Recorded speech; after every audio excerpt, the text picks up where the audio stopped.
친정살이를 하게 된 20대 부부. 이게 아닌가? 여러분, 저희 오늘부터 광주집에 살게 돼요. 다시. 결혼 6년 만에 엄마 아빠랑 같이 사는 자기야, 이거보다 좋은 거 없어? 난 몰라. 몇 번째야? 안녕하세요 여러분, 초이프입니다. 앞에서 난리 부르스를 쳤는데 어떻게 시작할지 모르겠어요. 그래서 일단 한국인이 좋아하는 본론부터. 저희 부부가 결혼 6년 만에 친정살이를 해요.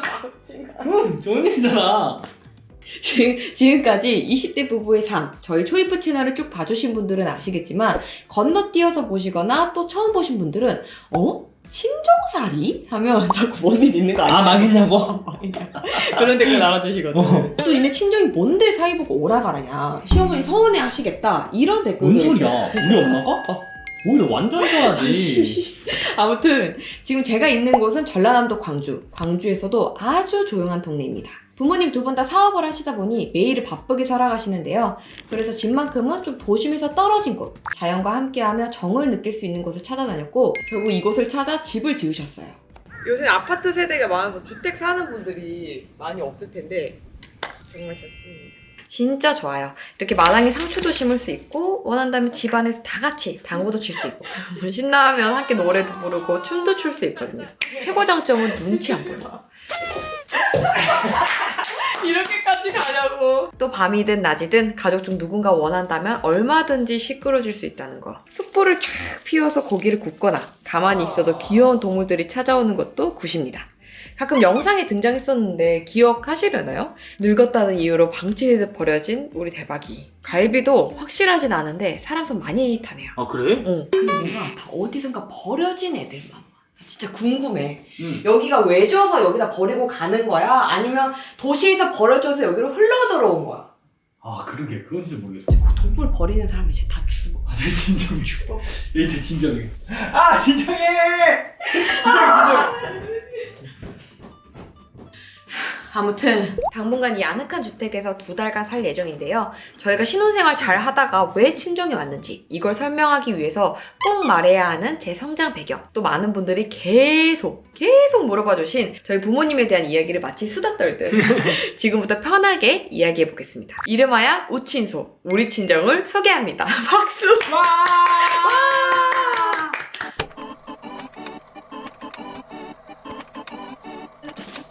먼저 저희 두 사람을 짧게 소개하자면 95년생 동갑내기로 24살에 결혼했어요. 남편은 로스쿨 도전과 재수생활, 입학을 포함해 결혼생활 내내 학생이었고요. 그래서 저는 6년 동안 가장으로 살았어요. 아니 잠깐만, 제발 좀. 그동안 참 많은 일들이 있었죠. 제가 9억 빌라를 330만 원의 리모델링에 들어간 첫 신혼집부터 혼인신고 3년 만에 올린 결혼식, 새로운 고층집으로의 이사 등등 그동안 저희 성장 스토리를 차곡차곡 기록해뒀으니까요. 궁금하신 분들은 유튜브 채널 영상을 봐주셔도 좋을 것 같습니다. 시간이 흘러 2025년, 다들 아시다시피 최근 길었던 수험생활이 끝나고 변시의 졸업까지 마쳤잖아요. 지금 합격자 발표까지 2달이 남았는데 백수지. 맞아. 그래서 이 백수 기간을 어떻게 활용하면 좋을까 고민하던 찰나에 친정 부모님이 먼저 좋은 제안을 해주십니다. 아시다시피 저희 가족은 매년 목표를 서로 공유하는 문화가 있어서 맞지. 짧게는 1, 2년, 길게는 3, 5년까지 큰 계획을 구상하는 아주 제이심은 제이나 올 계획형 인간들이에요. 진짜 맞아. 그래서 다가오는 2026년에 오는 신혼집 매물 준비, 2027년 출산 계획 말고도 남편의 첫 사회생활, 저희 두 사람이 부부에서 부모를 꿈꾸는 등 한 사람 인생에 너무 중요한 일들이 그냥 줄줄이 소세지처럼 기다리고 있습니다. 그래서 부모님 말, 너희들 인생에 격변기가 진짜 찾아올 거다. 근데 그렇긴 해. 지금부터 2달이 굉장히 중요한 거야. 아이 육아 문제라든가 매매 이런 거는 너희들이 이제 운명적으로 찾아온 건 사실인데 그 밖에 사회생활하는데 필요한 거는 노력을 얻을 수 있다. 그렇지, 미래하면 좋지. 이렇게 된 거죠. 근데 저희가 이 기회를 놓칠 리가 있나요? 저보다 김 선생님이 바로 감사합니다 아버님. 이렇게 된 거잖아. 그리하여 1타3피를 위해 내려왔다, 이렇게 보시면 됩니다. 저는 부모님부터 해서 너무 빨리 독립했기 때문에 항상 버킷리스트처럼 언젠가 짧게라도 부모님과 살아보기 이런 게 있었거든요. 그래서 저는 이 추억과 사랑을 쌓는 시간을, 남편은 역량을 키우는 시간을 갖는 거죠. 20대 끝자락 드디어 첫 사회생활을 시작할 사위에게 인생 선배로서 도움이 될 도서, 앞으로 사게 될 첫 차를 위한 운전 연수, 여러 상황에서 그때그때 삶에 도움이 되는 애티튜드를 배울 겁니다. 음식별로 어른들한테 닦는 애티튜드가 다 다르다니까. 그치. 좀 신기해. 신기하면서도 어렵기도 하고. 어려워. 이거 말고도 남편을 위해 직접 준비해 주신 것들이 더 많은데요. 아쉽게도 다는 공유하기 힘든 부분이 있어요. 주르륵. 그래서 이거 말고도 미래를 위한 습관 형성, 부동산 매매 준비를 위한 공부, 스포츠는 집중 바짝해서 익혀야 된다나? 그러면 프로님. 안녕하세요. 수고하셨습니다. 안녕하세요. 1대1 프로 선생님을 붙으셨는데 골프채부터 옷, 연습, 픽업까지 아빠가 케어한 결과 11차인데 꽤 많이 늘었어요. 김 선생님 파이팅!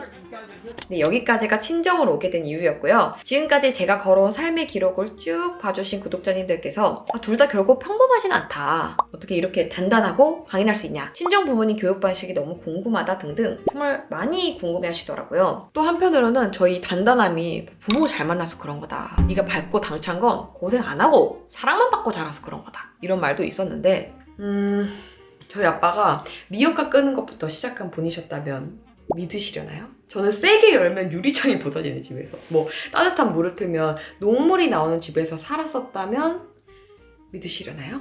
사연 없는 무덤이 없듯 이 세상 모든 사람에겐 각자만의 이야기가 있습니다.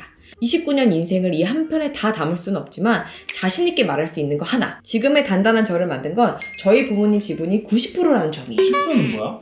내가 가진 교질적 특성. 여기서 또 특적 발상? 내가 타고난 것도 있을 수도 있잖아. 그럼 맞긴 하지. 그래서 짜라란 2달간의 친정살이에 나올 초입부 식구들을 소개하겠습니다. 뭔 자격으로 사위를 부르고 가르치냐 싶으시겠지만 이거 보시고 나면 조금은 이해가 되실 거예요. 충분하지. 우선 저희 아빠는 68, 엄마는 70년생으로 당시 만 나이가 없던 한국 나이 28살에 저 초입부를 나오셨어요.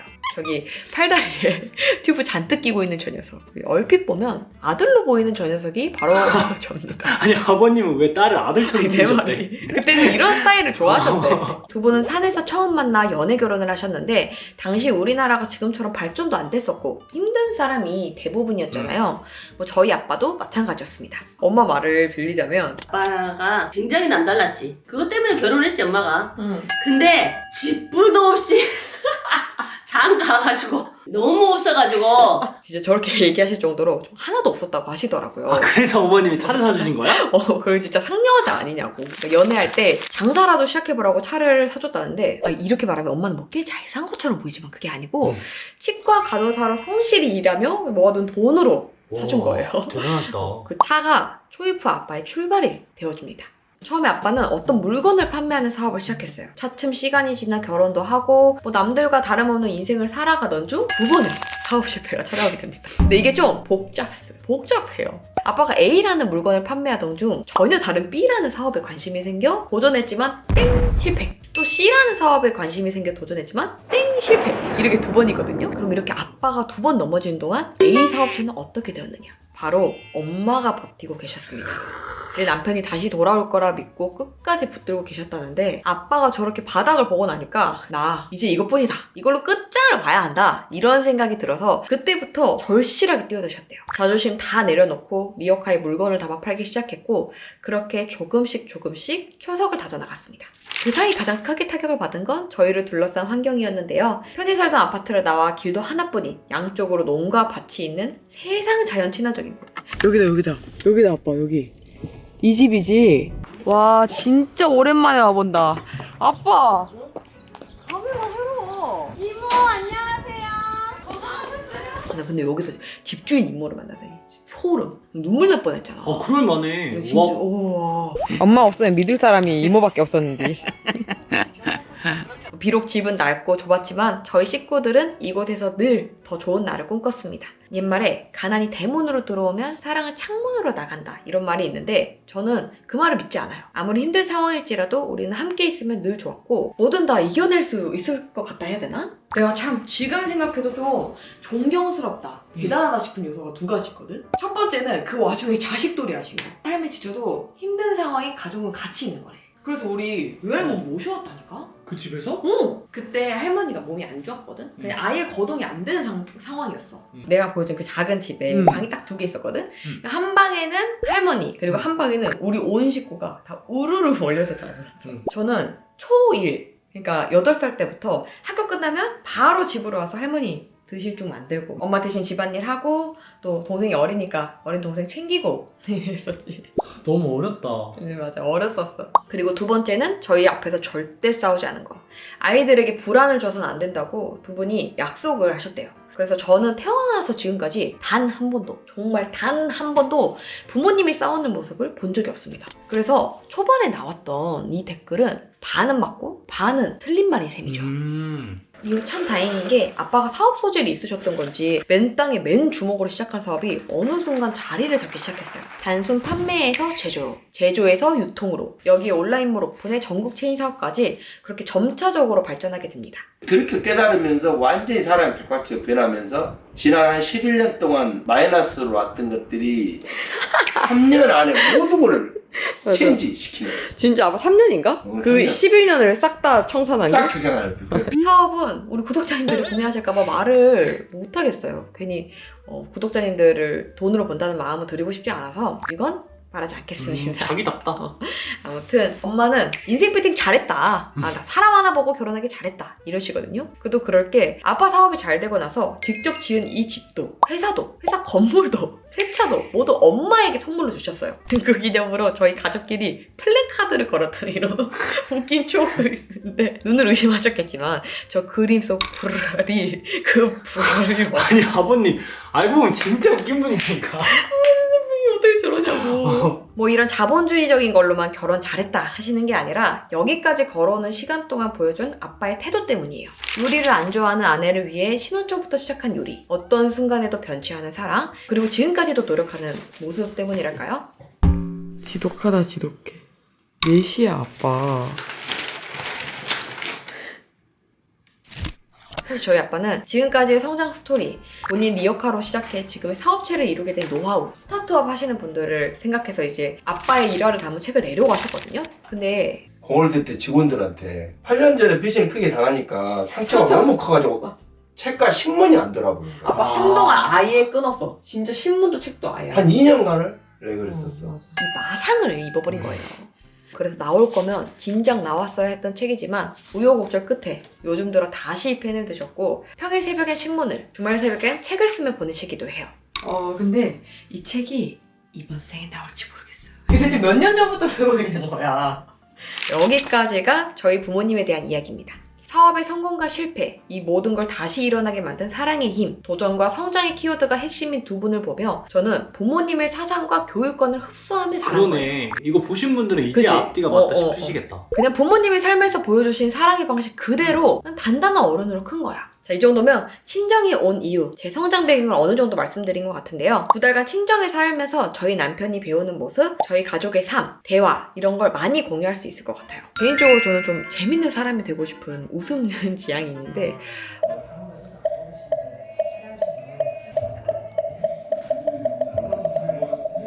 우리가 막 예능형 인간은 아니야. 대화가 많지 막 웃기고 이런 느낌은 아니지. 기질 자체가 슴슴한 숭늉 같은 타고난 노잼 인간이라 아마 제 브이로그 대부분이 잔잔할 거예요. 솔직히 유튜브에 워낙 웃기고 재밌는 게 많다 보니 상대적으로 좀 루즈한 채널일 수는 있지만 반대로 자극적인 것들, 시끄러운 것들에 지친 분들이라면 저와 잘 맞으실지도 몰라요. 그리고 다양한 집밥 좋아하시는 분들도. 부모님을 위해 제가 준비한 집밥이 아주 휘몰아칠 예정입니다. 아이고 우리 강장금씨. 강장금. 아니 초장금씨. 그 정도는 아닙니다. 이렇게 사람 사는 이야기 좋아하시는 분들, 빠르진 않아도 점차적으로 성장하는 신혼부부의 이야기가 궁금하신 분들이라면 어서 오시지요. 기다리고 있었습니다. 지금부터 길면 고작 3년인 제 유튜브 생활 동안 여러분에게 남기고 싶은 제 일상을 가득가득 남겨볼 테니까요. 당분간은 광주 친정집에서 보낸 일상으로, 그 이후에는 또 신혼 일상으로 인사드리겠습니다. 그럼 남은 여정도 함께 잘 부탁드려요. 잘 부탁드립니다. 그럼 이상 우친소를 마칩니다. 이야! 빠밤. 이거 괜찮을까? 내가 듣기에는 잘했어. 자기. 고마워요. 고생했어요.